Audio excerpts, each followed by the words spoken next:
All right, Alexander, let's talk about the diplomacy that is taking place between the United States and Russia. We have some details of the proposal, at least according to the mainstream media, that Rubio presented to the UK, France, and Germany, as well as Ukraine in Paris last week. And Rubio he spoke with Lavrov, and he said that the proposal is also going to be sent to Russia, or has been sent to Russia. But it doesn't seem like there's. It seems like this is a framework proposal. It doesn't seem as if this is an agreement, a detailed agreement as to how the U.S. plans to resolve the conflict in Ukraine, of which the U.S. is an integral player, an integral part to the conflict, as we know from the New York Times article. But they're positioned as the mediator in all of this, and they're trying to get the Europeans on board. They're trying to get Ukraine on board, and they're trying to get Russia on board to a plan which I believe is a type of hybrid, or at least a framework proposal. Can't even call it a plan, or a framework proposal, let's call it, which appears to be a hybrid of Kellogg's April 2024 ceasefire plan with a little bit of Witkoff, Istanbul plus June 2024. I say a little bit. You can maybe say the territories part, though not the entirety of the territories. Part of the territories will be ceded to Russia. That's what the plan allegedly says. And then you have a recognition of Crimea and sanctions relief, which the Russians never asked for sanctions relief. Anyway, that's what we have right now going on. By the way, Alexander of the Wall Street Journal, they are reporting that according to their sources who have seen this framework proposal, one of the ideas being floated out by the Trump administration is that the ZNPP, the Zaporozhye power plant, would be considered neutral. It would be a neutral territory along with the area around the ZNPP, and that would come under the management of the United States. also, the Wall Street Journal is reporting that in this framework proposal, there are no limits on the size of Ukraine's military or the amount of weapons that Ukraine can obtain once the agreement were to be signed. Anyway, that's where we are with all of this. What are your thoughts? Well, it is 95% Kellogg's proposal of April 2024. It's quite clear to me that what's happened, there's been an internal... Got a little bit of Witkoff. It's got a little bit of Witkoff. It's got some Witkoff, but not much. It recognises Crimea as part of Russia. That's one important thing. The talk about moving forward with sanctions relief is there in the original article that Kellogg wrote in April 2024, but Witkoff has taken it an awful lot further. But ultimately, if you go back to that article, the Kellogg article of April 2024, and compare it with what is being proposed now, they are, to all intents and purposes, the same thing. In fact, what we can now say with confidence is that the Trump administration's, Donald Trump's whole peace proposal for Ukraine has been based on Kellogg. I mean, Kellogg created the framework which Trump up to now has been following. So if we just go through all of these ideas, I mean, they're all ideas which the Russians have already rejected. They're not prepared to cede territory as far as they're concerned. They consider the four regions to be their territory. They're not prepared to cede Ukrainian control over any part of it, even on a temporary basis. Now, that has been their consistent position. I see no sign that they are prepared to shift from it. In fact, they've been repeating it, and apparently on the 18th of March, when Putin spoke to the industrialists in Moscow, he made it clear that that was the Russian position. If you look at what Lavrov has been saying, he says essentially the same thing. Now, the proposal, Kellogg back in April 2024, spoke about kicking the topic of NATO membership for Ukraine into the long grass, delaying it, postponing it for 10, 20 years. What we're now told is that NATO membership of Ukraine is off the table. But what does that actually mean? I mean, does that mean there's going to be an agreement, an actual signed agreement between Ukraine, Russia, and the United States and NATO that Ukraine will not enter NATO? Now, that would be a treaty. It would need to be ratified by the Senate. I can't imagine the Senate, even now, agreeing to such a thing. And frankly, it doesn't seem to me that's even what is being proposed here. So again, this falls far short of the Russian position. They made absolutely clear that they're seeking cast iron guarantees. And I don't see that this really addresses that. The size of the Ukrainian army, this has been a massively contentious issue. Kellogg talks about the United States supporting the Ukrainians to build up their armed forces once the war is finished. It's exactly what is being proposed now. The Russians want demilitarization. It's not even being floated here. All of the other things, changes to Ukraine's internal politics, denazification and all of that, which the Russians have been talking about. There's nothing there about this either. The Zaporozhye nuclear power plant to be run by the United States. I mean, these are proposals which Kellogg may see as reasonable. He may be telling himself and Trump that these are concessions that, that the Americans are making to the Russians. And as you rightly say, he may be saying that, sanctions, the Russians are probably very keen on sanctions relief and all of that.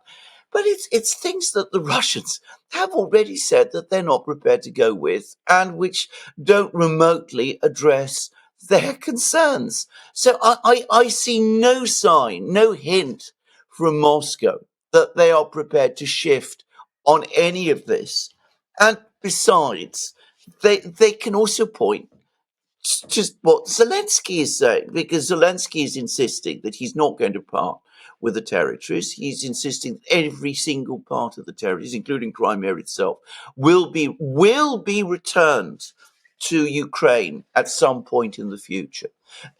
He insists that Ukraine must have the right to join NATO, and fairly soon. I mean, he's not, putting this off for any time period. He wants to keep the Ukrainian armed forces at the size that they currently are and to rearm them. And he wants missiles and he wants every kind of weapon that exists. So he is showing no sign of cooperating, even with the most, shall we say, concessive parts of this plan, as far as the Russians are concerned. So I am sure that the Russians are going to reject this. Now, they're probably going to come back. I suspect what's going to happen is that over the course of this week, there's going to be another meeting in London. I mean, there's so many meetings now. It's just incredible. But there's going to be another meeting in London. By the way, I should just quickly add that it's also clear, going back to Kellogg, that Kellogg has always envisaged European troops going into Ukraine. He's worked this out with Starmer and Macron. If there is this kind of agreement that he's talking about, he clearly anticipates European deployments to Ukraine. The Russians, of course, have consistently ruled that out as well. So I suspect what we're going to see over the next couple of days is Witkoff going again to Moscow. He's going to have another meeting with Lavrov and Ushakov and Dmitriev and Putin, and they're all going to tell him what they've already been telling him. This simply will not work. It doesn't address Russian positions. Witkoff has already met Putin. He's already been told all of this 3 times. He's come back to Washington. He's explained this to Trump, but Trump always listens or is always there. He's got Kellogg, Rubio, Waltz, and the others. And they seem to have told him, well, don't pay any attention to Witkoff. What Witkoff is saying. Witkoff is inexperienced. The Russians are running rings round him. Listen to us. We're the professionals. We know that the Russians will accept this. And I think what we saw over the last couple of days is that Trump is now finally starting to have doubts. He's told Rubio, Waltz, Kellogg, and co, look, this is your plan. This is your proposal. This is what you sold to me last year. This is what I took with me into the election. This is what I thought would work after the election.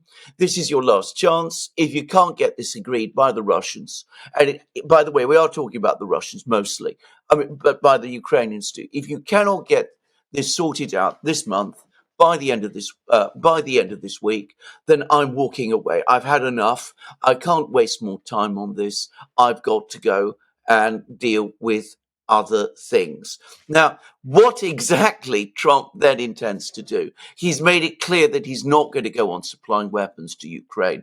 But what else he's going to do after he walks away, that is at the moment completely uncertain. But that, it seems to me, is what we've seen over the last couple of weeks. Now, over the last week. Now, one last thing, because the Russians do not want to be seen to be blamed for the fact that there's no cessation of hostilities. My own interpretation, because there's been a lot of confusion about this, about Putin's Easter ceasefire, is that one, he constantly, whenever there is a religious holiday, either Christmas or Easter, comes under pressure from the Orthodox Church in Russia to get some kind of a ceasefire. Because, of course, there are a lot of Orthodox Christians, as we know, in Ukraine, and the Orthodox Church is concerned about giving these people an opportunity to engage in worship over the religious holiday. Now, this has been tried before. It didn't work very well in the past, but Putin doesn't want to be seen anyway slamming the door, so he agreed a 30-hour ceasefire, and partly the intention was to show to the Americans, look, even 30-hour ceasefire, even 30-hour ceasefires don't work. Zelensky initially rejected it, then he turned round, presumably after calls from London and Paris, and said that he would go along with it. In practice, there's been many, many breaches of the ceasefire, and it didn't really work any more than the ceasefire on energy, on the energy targets work. So again, when Witkoff comes to Moscow, I'm sure that the Russians are going to say, look, we've already told you these ceasefires don't work.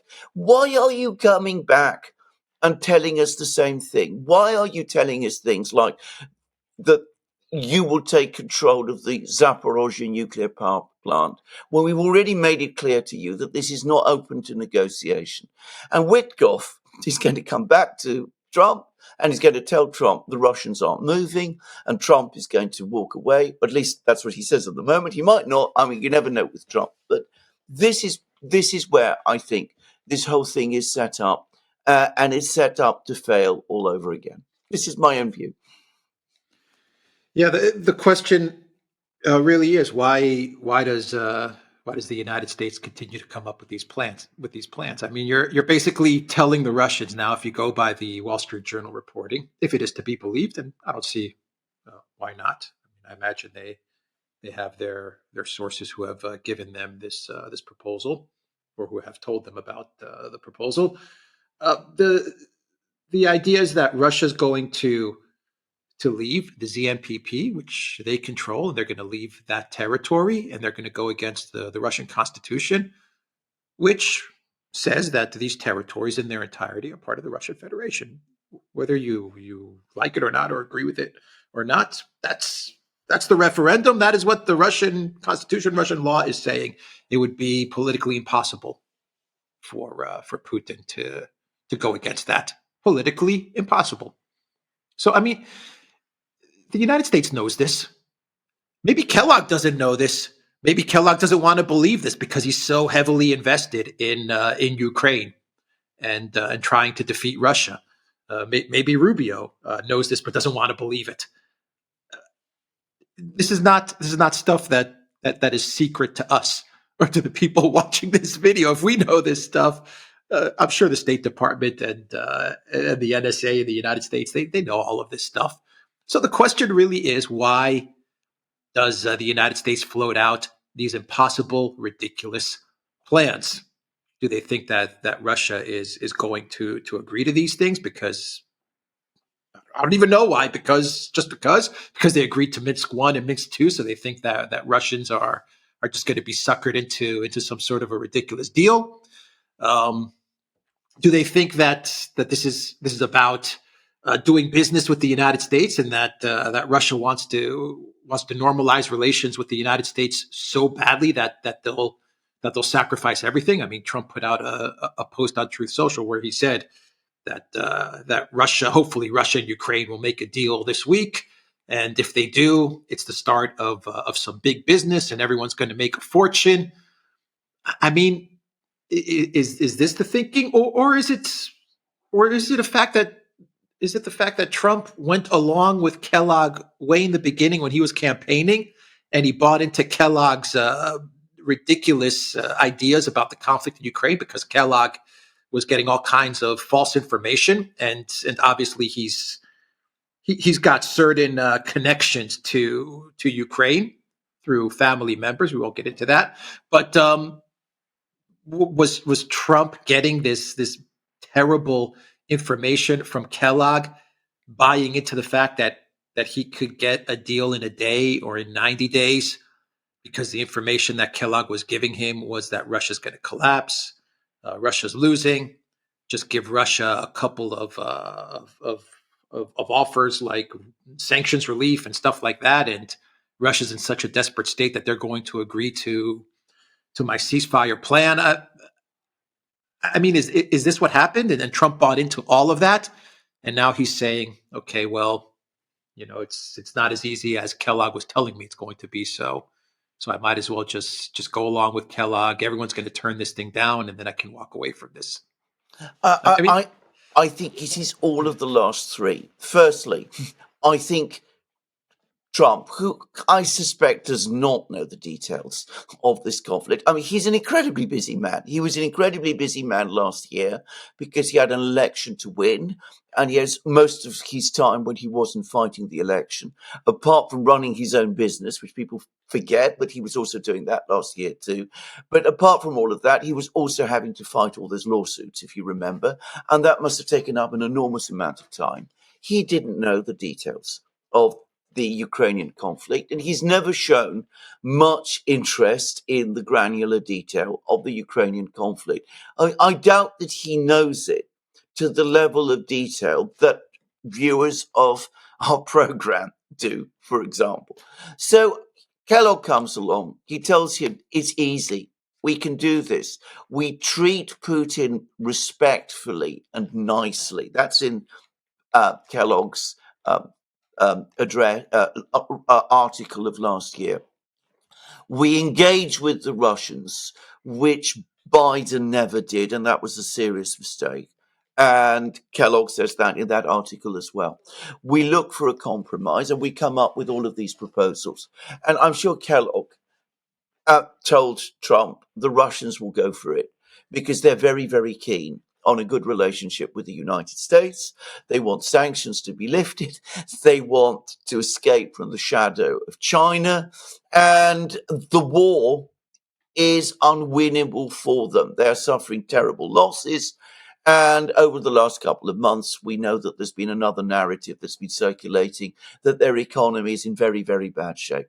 So I think this is what happened. I think that he was told that it is a sure win. And he also, I think, believes that the Russians do want this economic relationship with the United States that he's floating. And this is what I think he imagines. The sanctions relief is something that's going to enormously attract the Russians because their economy is in such bad shape. And he also believes, Rubio said it, that the war is unwinnable for either side. Now, The last is not true. The war is not unwinnable for either side. The Russians, as they never fail to point out, are actually winning the war. Now, it may not be happening, in lightning speed. We may not be talking about a blitzkrieg, but they are winning, and they are going to win the war on its present trajectory, irrespective of what the US says or does. The economy in Russia is not in the state of crisis that article after article, commentary after commentary in the Western media is implying.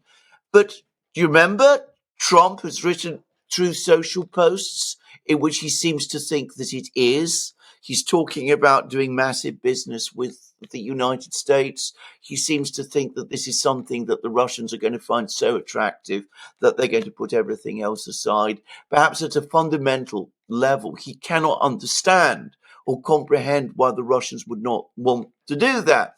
I can remember, I'm sure you remember it too, when we went on to a discussion on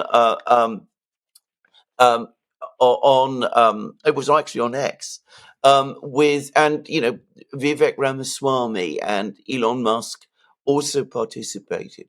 And they seemed to think that the Russians would agree to freeze the conflict if they were offered not complete removal of all sanctions, but some sanctions relief. And we pushed back against that. We said, this is misjudging the reality. And I remember that those two extremely clever people found that it's very difficult. They didn't relate to it. I think they still assumed that getting sanctions relief is somehow very important for the Russians. And I think they're wrong about this. As you rightly said, the Russians have never asked for sanctions relief, not at any time. But this isn't something, I think, that not just Trump, I think many people in the United States simply don't get that for the Russians, achieving their objectives in Ukraine is more important than sanctions relief. So I think it's a combination of all of these things. Kellogg overpromising, and I think Trump is starting to sense this. This is why we've had these series of outbursts over the last couple of days from Trump, which have been relayed by Rubio, that he's all but had enough. He's preparing to walk away. So Kellogg overpromised. There's the belief that the war is in stalemate, which it isn't, and that the Russians are keen to end the war for that reason. And then there's thirdly this idea that the Russians, their economy is under immense pressure, and that they need the sanctions relief from the United States, and that they want the sanctions relief from the United States because they're keen to somehow escape China's shadow. So I think all of these things are there. I don't think anybody has properly sat down with Trump and explained to him, this isn't really true. You're working on the basis of a false premise. Nobody's explained this. And so the result is that, as I said, we get these strange proposals, which of course the Russians are going to reject. Now, I ought to say this isn't the first time this has happened. It's happened also in previous conflicts. Again, I was there during the time of the Vietnam War negotiations in the early 70s. I remember them well, and I've read a great deal about them.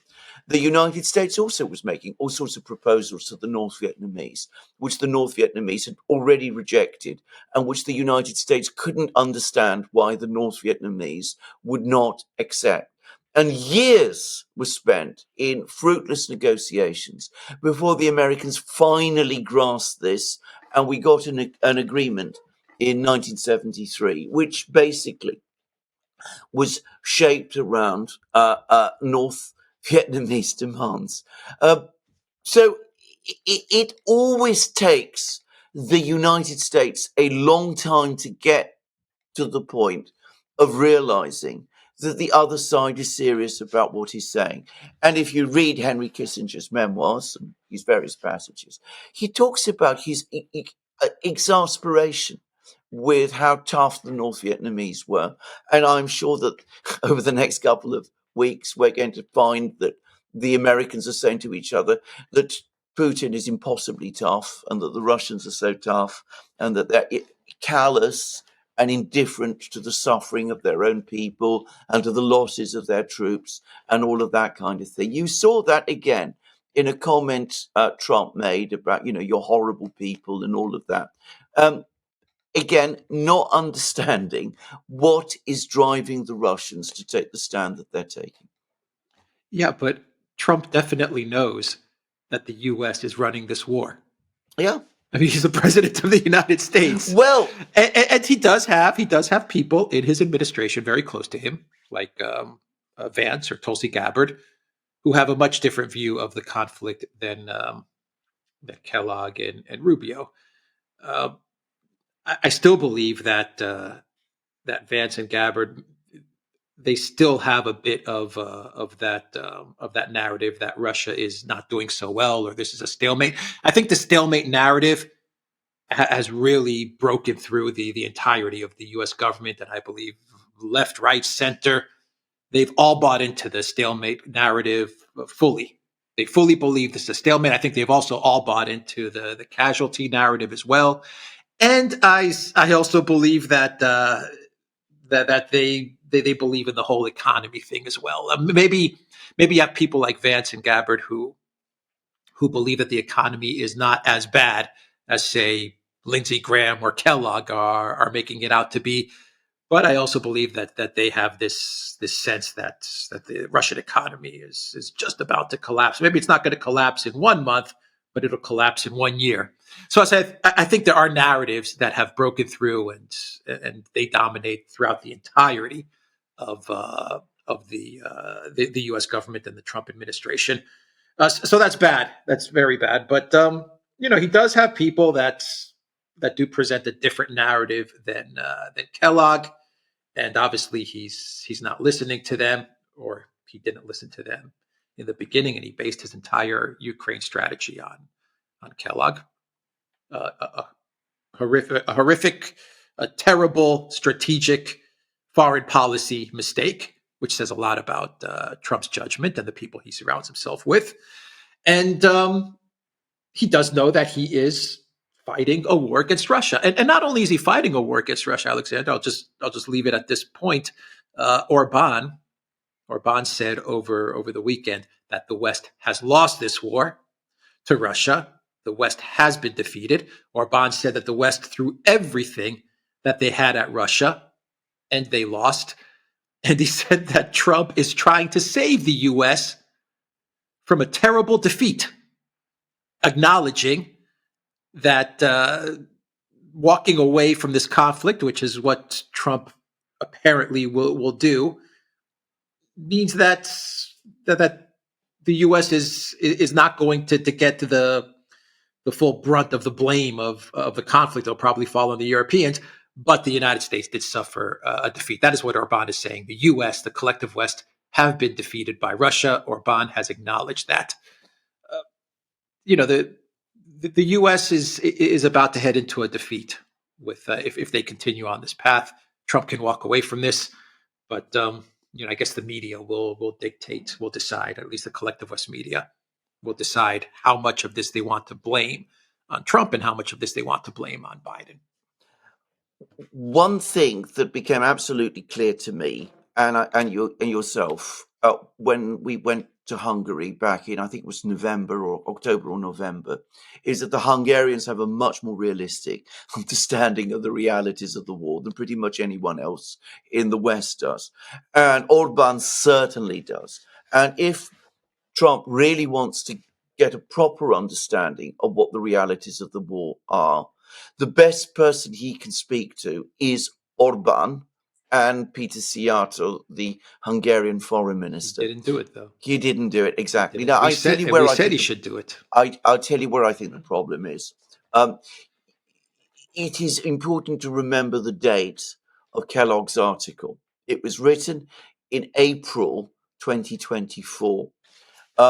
Vance only became part of Trump's team a couple of weeks later, when he was nominated for vice president, directly after the assassination attempt on Trump. And of course, Gabbard. Well, I don't know how long how long the connection with Gabbard is, but again, I doubt that she was brought in until later still. So it was Kellogg who was there first. And it was Kellogg who Trump has a long connection with. I mean, he's known Kellogg for a long, long time.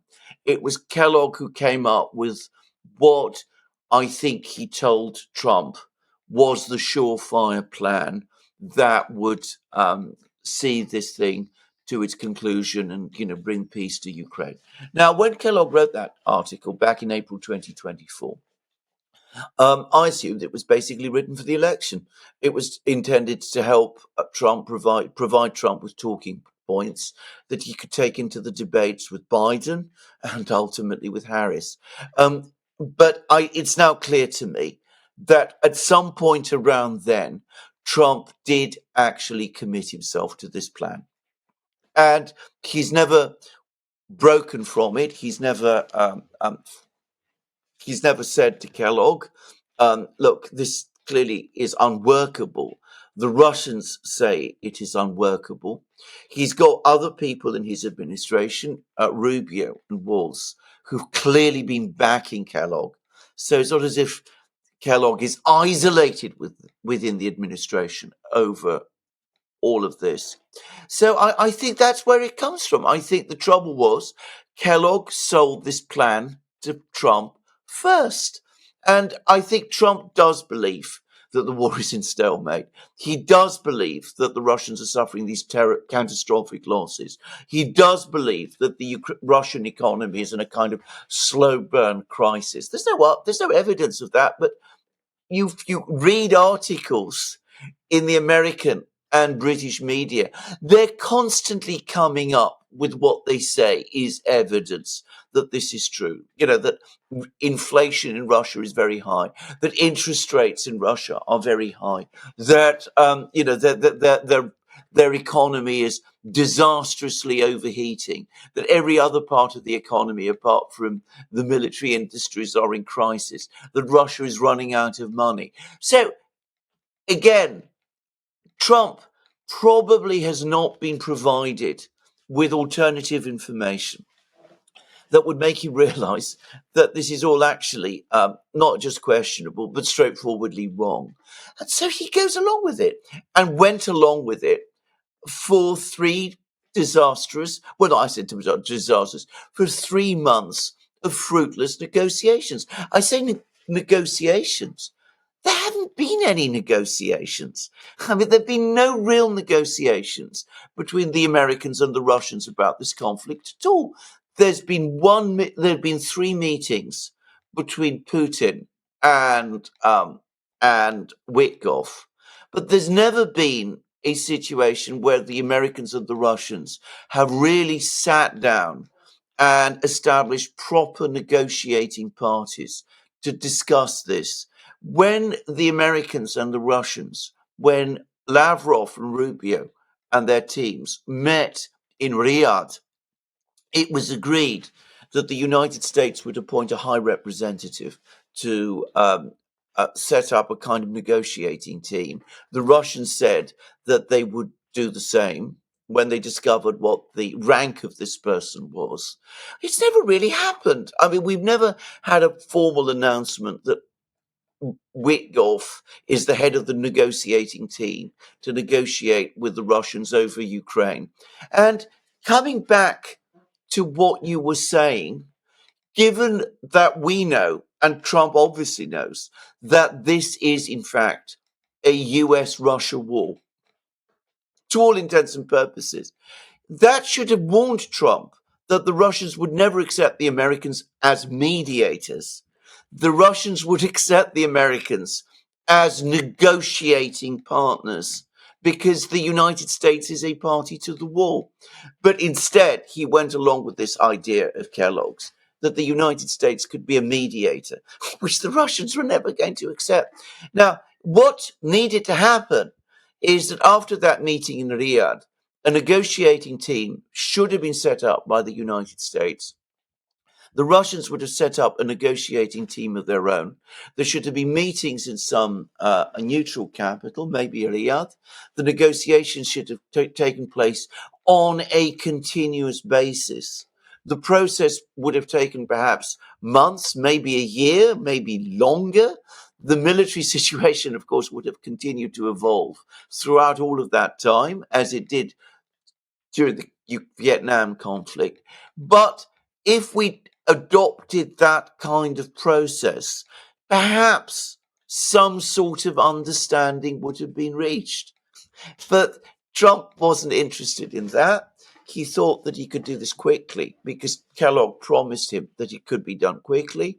He thought the United States could act as a mediator in the conflict when, as I said, it is actually a party to the conflict. He was led astray, partly, I think, by his own inexperience, partly by the wrong information he was given. The correct advice, the correct thing for him to have done was what we said back in the summer, what Steve Bannon, his former advisor, has also said to him. Just walk away from this. Never get yourself involved. There is no benefit to you or to the United States in getting bogged down in the negotiations. We have lost the war. Orban is absolutely right.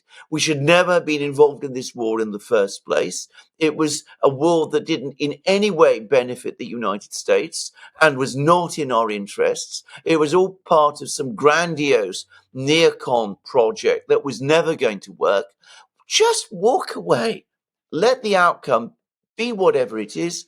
Leave it to the Europeans. Leave it to the Ukrainians. They can sort it out. There's no reason why we should have been involved at all. Well, Trump, I think, is gradually coming round to this. But, I mean, he's wasted 3 months of his administration trying to achieve the impossible. Yeah, I agree. It's been a wasted 3 months, and he had Witkoff meet with Putin 3 times, and now maybe a 4th time. They met for multiple hours, 4 or 5 hour meetings. There's no doubt about it that that Putin gave Witkoff the real deal as to what's going on. Yes, As much as Putin could give to Witkoff, he gave him as much as he could about what is the real situation with the conflict in Ukraine, which I imagine was Putin telling Witkoff, "We are going to win this thing, and we're going to defeat you." I mean, I imagine if I had to distill it into one sentence, the 4 hours into one sentence, I imagine that's what Putin told Witkoff. And just going off of your point, Alexander, we'll wrap up the video with what you think. Russia always positioned this as a bilateral negotiation. They always did. So there's this whole nonsense about the U.S. Being some sort of a mediator in all of this is not the way Russia went about this at all. And the Trump administration also, for a good part of the last 3 months, also went along with a type of bilateral negotiation with Russia. The last couple of weeks, it does look like the Trump position has changed. He is saying this is Biden's war. He is saying the United States is going to walk away from this. What that means, we'll find out.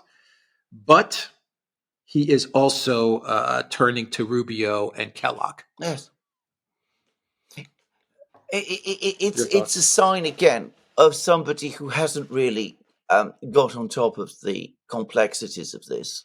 So he's doing what people who find themselves unable to make a clear decision one way or the other tend to do, which is go with both sides at the same time. Now, Witkoff, as you rightly say, has met with Putin 3 times. He's had it all explained to him by the Russians thoroughly and in detail. He comes back to Washington. He reports about this to Trump. But then what immediately happens is that Kellogg and Rubio and Walz tell Trump, well, yes, this is what Putin is telling Witkoff. Witkoff is a fool to believe it. He's inexperienced. Don't take what Putin says seriously.